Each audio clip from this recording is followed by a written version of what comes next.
통해서 말하고 싶은 것은 사실 여기 기둥에 보니까 비타민 미네랄도 있고요. 우리가 흔히 먹고 있는 아미노산도 있고요. 오메가3도 있대요. 수많은 건강식품들, 아마 여기 계신 분들 중에서 단백질 먹어야 된다고 아시는 분들 있을 거고요. 오메가3는 필수야 라고 알고 계시는 분들 많이 있을 거예요. 그리고 너무나 상식화되어버린 비타민 미네랄, 상식이죠. 그런데 이 많은 것들이 기둥이래요. 이 기둥이 부족하면 하나씩 채워 넣으면 되는데 기초에 해당되는 당 영양소라고 하는 이 글리코라고 하는 물질, 이것이 부족해지면 집이 무너질 수 있다. 그렇게 책에 쓰여 있어요. 그 얘기는 뭐냐면 집이 무너진다는 뜻은 우리가 질병에 걸릴 수 있다. 내가 가지고 있는 질병이 어떤 질병일지 모르지만 질병에 걸릴 수 있다라고 이 책에 그림으로 표시가 되어 있습니다. 예전에는 한방에서 우리가 어떤 진맥을 통해서 몸을 추측했어요. 몸을 매번 열어보지 않았거든요. 그런데 과학이 발달하면서 조직의 일부를 떼어서 세포를 볼 수 있게 됐어요. 이게 현미경의 발달로 이루어진 것인데 세포 하나가 건강하면 인체가 건강하다는 뜻을 가지고 있어요. 우리가 체중에 따라서 체중이 60kg 정도 되시는 분들은 60조개, 그리고 100kg이나 그럼 100조개 정도 되는 거예요. 그래서 조 단위의 세포 하나하나가 건강하면 조직이 건강하고요. 조직이 건강할 때 우리 인체 오장육부는 편안함을 느껴요. 그리고 편안함을 느낀다는 건 몸 밖으로도 이 사람 되게 건강하구나 이렇게 보이는 거죠. 사실 가장 기본적인 것이 세포인데 우리 사람이 정자하고 난자, 엄마하고 아빠에게서 우리 몸이 만들어졌어요. 가장 근본적으로 아시겠지만 우리가 산부인과 병원에 갔을 때 이제 막 태어난, 이제 막 생긴 아기를 보잖아요. 초음파 검사할 때 점밖에 안 보여요. 초음파 검사하면 다 아시죠? 처음에 4주차, 5주차 됐을 때 이 점이 보여요. 이 점 하나로부터 시작해서 세포가 하나하나 분열하면서 팔도 만들어지고 다리도 만들어지고 척추도 만들어지고요. 뇌도 만들어져요. 머리부터 발끝까지 우리 몸은 전부 이 세포인 거예요. 그런데 세포가 변한 게 아니고요. 예전에 80년대까지는 세포가 탁구공 같은 줄 알았어요. 탁구공 생각하면 어떠세요? 겉이 맨질맨질하잖아요. 그런데 세포가 테니스공 아세요? 테니스공은 겉에 보풀하기처럼 천으로 덮여 있잖아요. 예전에 탁구공 같은 줄 알았던 세포가 현미경이 발달하면서 한 25만 배 정도로 확대해서 봤더니 세포 외벽이 미세한 털로 덮여 있다는 게 밝혀진 거예요. 그래서 우리 몸에 어딘가가 몸이 아파라고 하는 그 부분이 내가 어깨가 아파, 아니면 무릎이 아파, 아니면 머리가 두통이 있어 하는 모든 곳에 그 부위에 있는 세포에는 이 촉수라고 하는 털이 부족하더라. 이게 과학이 밝혀낸 사실이에요. 사실 너무나 단순하게도 예전에는 시험 문제에 세포는 단백질, 지방, 핵이다 이렇게 알고 있었어요. 그런데 요즘에는 촉수를 배우죠. 세포 외벽에 있는 촉수가 얼마나 중요한 역할을 하는지에 대해서 제가 지금부터 설명을 드리겠습니다. 여기 보니까 실제로 세포 하나가 있어요. 세포가 이렇게 흩날리면서 뭔가 머리털을 흩날리듯이 무슨 움직임을 가지고 있는데 과학자들이 이 세포 외벽에 털이 보이면서 하나 궁금함이 생긴 거예요. 털의 존재를 알지 못했을 때 세포 핵을 한번 떼어봤대요. 핵을 제거했는데 우리 상식으로는 핵이 없으면 세포가 생존 못할 것 같은데 세포가 살더래요. 그런데 세포 외벽에 저 흩날리는 털을 한번 제거해봤더니 세포가 바로 죽더라는 거예요. 그러면 저게 세포의 삶과 굉장히 연관성이 있네라는 것을 과학자들이 밝혀봤고요. 이것이 무엇으로 되어 있는지 봤더니 이와 같은 구슬의 형태를 띠고 안테나나 더듬이와 같은 모양으로 되어 있는데 이것이 하나하나 살펴봤더니 당이라는 성분으로 되어 있다는 거예요. 그 당은 당인데 우리가 흔히 알고 있는 설탕이 아닌 특수한 탄수화물, 글리코라는 특수한 칼로리가 없는 탄수화물로 되어 있다는 것이 밝혀졌고요. 칼로리가 없는 탄수화물의 대표적인 영역 8가지가 분류가 이렇게 돼요. 그래서 우리가 흔히 알고 있는 탄수화물들은 먹으면 살찌는 걸로 알고 있지만 우리 몸속에 가서 살이 찐다는 것은 에너지원으로 쓸 수 있는 탄수화물이고요. 이 탄수화물은 에너지원으로 쓰이지 않아요. 먹는다고 해서 힘이 나지 않아요. 그런데 우리 몸속에 들어가서 세포 외벽에 특수한 구조물을 만든대요. 그런데 이 특수한 구조물이 굉장히 중요한 역할을 한다는 것이 과학자들에 의해서 밝혀졌는데 세포는 한 우리 몸에 무수하게 많은 세포가 있는데 그 세포에는 각각 10만 개의 촉수가 있어야 한대요. 10만 개의 촉수가 있어야 되는데 현대인들은 이 촉수가 많이 부족하다는 것이 질병하고 연관되어진 그런 학설이고요. 이 탄수화물은 자연계에서 현재까지 200가지가 밝혀졌는데 그 중에 192가지는 대부분 먹으면 살쪄요. 밥이나 빵처럼 떡처럼 대부분 먹으면 살이 찌고 많이 축적이 되면 지방으로 저장이 되는데 그 중에 딱 8가지는 특수한 기능을 한다라는 것이 밝혀지면서 네이처지라고 하는 곳에 실렸는데 왜 실리게 되었냐면 94년도에 이 두 명의 과학자가 최초로 세포 털을 찾아냈어요. 그러면서 이것이 굉장히 대단한 발견이다 해서 노벨상을 받게 되고요. 바로 다음에 네이처지에 실리죠. 그러면 세포 털은 이걸 가지고 뭘 하는지를 과학자들이 밝혀본 거예요. 뭘 하는지 봤더니 세포들은 이걸 가지고 대화를 한대요. 사장님도 혹시 주변에 계시는 사람들과 대화가 잘 안 되면 어떠세요? 대표적으로 부부간에 대화가 안 되면 첫 번째는 싸움이 날 거예요. 그러다가 나중에 단절을 하게 되죠. 심지어는 헤어지기도 해요. 대화라는 건 굉장히 중요한데 우리 몸속에서는 사람처럼 소리를 내서 대화를 하진 않지만 세포의 털을 가지고 서로 대화를 한대요. 그럼 대화가 안 되는 곳이 위장이라면 위에 문제가 생기고요. 간이라면 간에 문제가 생긴다라는 이론인 거예요. 두 번째, 세포 외벽에 있는 털을 가지고 이게 좋은 건지 나쁜 건지 구분을 한대요. 우리가 무엇인가를 먹거나 아니면 무엇인가를 호흡을 하거나 했을 때 우리 몸에 들어오는 모든 것을 첫 번째 알아보는 작용을 한대요.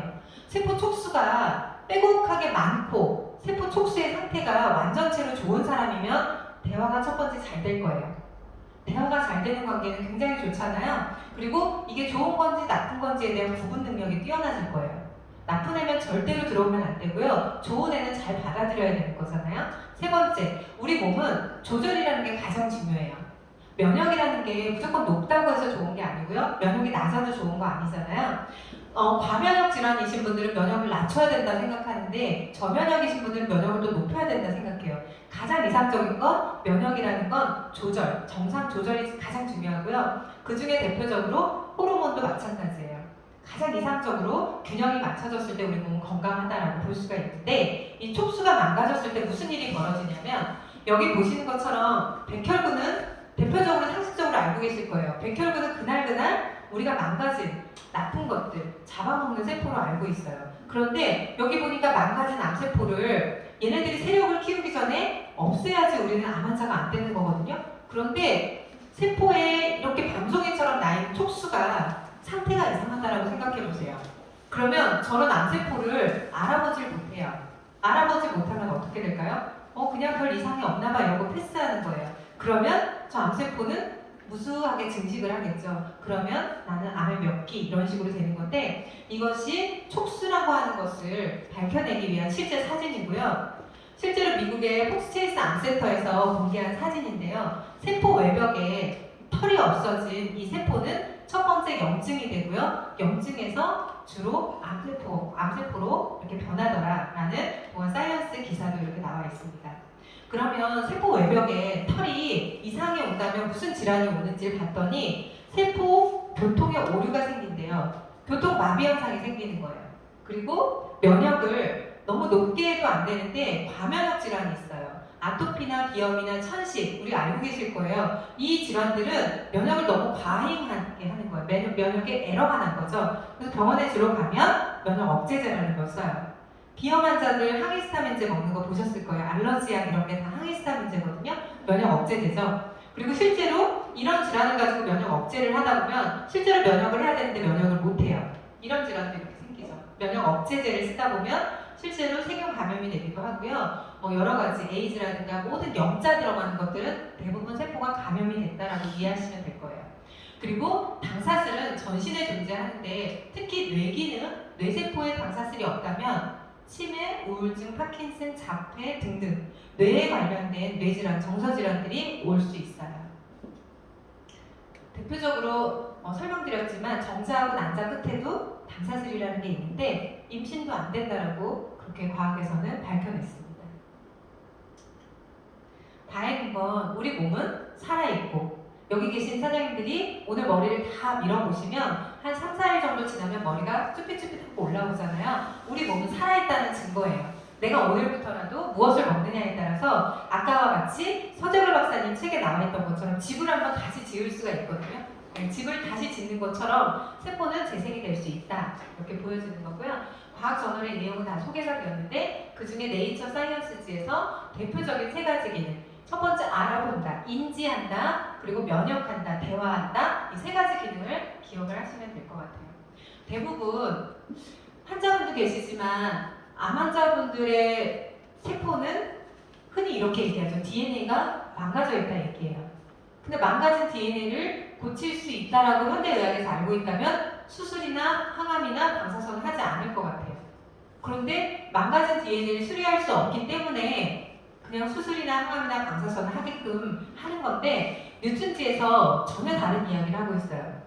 DNA 유전자를 넘어선 DNA 그 유전자 합설을 넘어서 결국은 생명 현상의 열쇠가 방사슬이라고 그렇게 이렇게 뉴튼지에 실려져 있는데요. 이 얘기는 뭐냐면 망가진 DNA조차도 방사슬이라고 하는 세포 촉수를 메가급으로 다시 복원을 시켜준다면 DNA도 수리된다라고 뉴튼지에서 이렇게 소개하고 있습니다.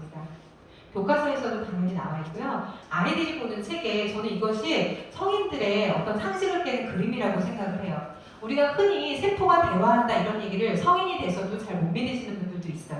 그런데 세포를 안테나, 외벽에 있는 안테나처럼 그려놨잖아요. 그리고 세포가 사이좋게 손을 붙잡고 대화를 한다라고 나와 있어요. 세포 한 개당 원래 10만 개가 있어야 하는데 현대인들은 3에서 4만 개를 가지고도 아무런 이상이 없다라고 생각하고 살아요. 그런데 내가 어떤 환자가 되고 나면 세포 외벽에 있는 촉수가 없다 혹은 10,000개도 안 되더라. 숫자가 그렇게 중요하다 이렇게 나와 있고요. 여기 보니까 대표적으로 안테나 상태를 한번 보세요. 서로 이렇게 그림 보기만 해도 약간 해롱해롱한 상태로 보이잖아요. 이렇게 약간 해롱해롱하니까 좋은 건지 나쁜 건지 구분이 잘 안 돼서 아무나 들여보내요. 이 상태가 뭐냐면 염증이에요. 세포 안에 균들이 들어가서 이 안에서 미토콘드리아도 망가뜨리고 뭔가 세포 핵도 손상을 시키고 이 안에서 바이러스라든가 여러 가지들이 증식하면서 세포를 나중에 뻥 터뜨리면 그것을 우리는 염증이라고 표현을 하는 거죠.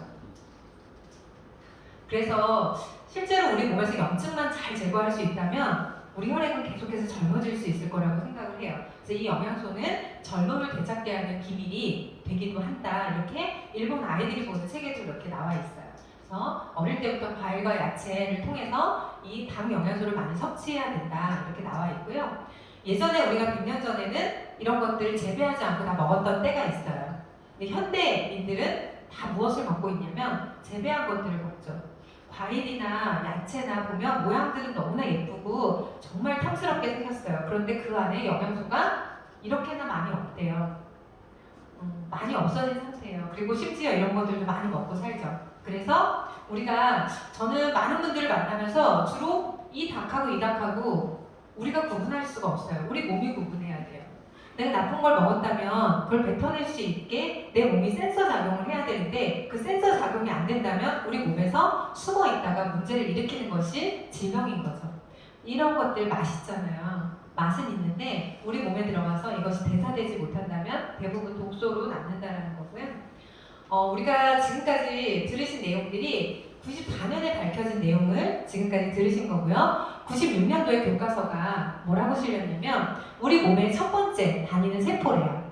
세포 외벽에는 털이라는 게, 촉수라는 게 밝혀졌는데 그 촉수가 무엇인지를 봤더니 8가지의 영양소로 되어 있는데 이 8가지의 영양소는 우리가 한글과 영어 그리고 일어 각 나라마다 다 그들의 언어가 있잖아요. 그런데 사람 몸에서 세포들의 언어는 이 8가지의 촉수를 가지고 언어를 만들어서 대화를 한다는 내용이 교과서에 실려 있어요. 그래서 96년도에 이 8가지 영양소, 글리코 영양소는 우리 인체에 필수적이다라고 써 있는 것처럼 그 3개월 전에 이미 엠브로토스라고 하는 제품이 나와 있었기 때문에 특정한 제품이 어떤 교과서에 실린다는 것은 있을 수 없는 일이지만 교과서에 실리기 이미 3개월쯤 전에 이미 엠브로토스라고 하는 물질이 나와 있었기 때문에 이것이 가능한 일이라고 그렇게 생각을 하고요. 이게 왜 교과서에 유일하게 실려 있냐면 전 세계에 유일하게 메나테크의 특허로 가지고 있기 때문인데요.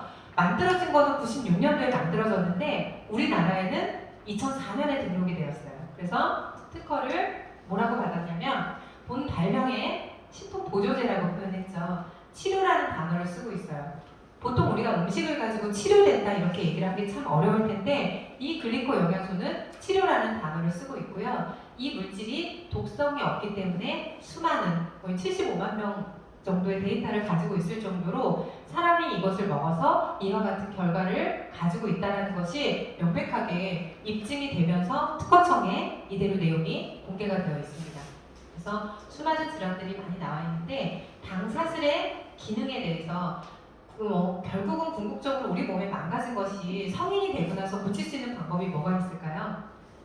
어딘가가 찢어지고 망가졌을 때 수술을 하거나 물론 약을 쓰거나 봉합을 하거나 스테로이드제를 쓰거나 그런 것이 아니라 우리 몸의 진정한 자연치유는 줄기세포라는 것이 생성이 됐을 때 우리 몸에 망가진 것을 고치거든요. 이 글리코 영양소는 당사슬의 기전은 줄기세포를 생성시키는 기전을 가지고 있고 우리가 암세포가 됐을 때 이것이 제일 무서운 건 다른 구역으로 전이가 되는 것을 가장 환자들은 무서워하는데 당사슬이 정말 촘촘하게 잘만 갖춰진다면 전이라는 것을 억제할 수 있는 기능을 가지고 있기 때문에 이 글리코 영양소는 필수적이라고 할 수가 있는 거죠.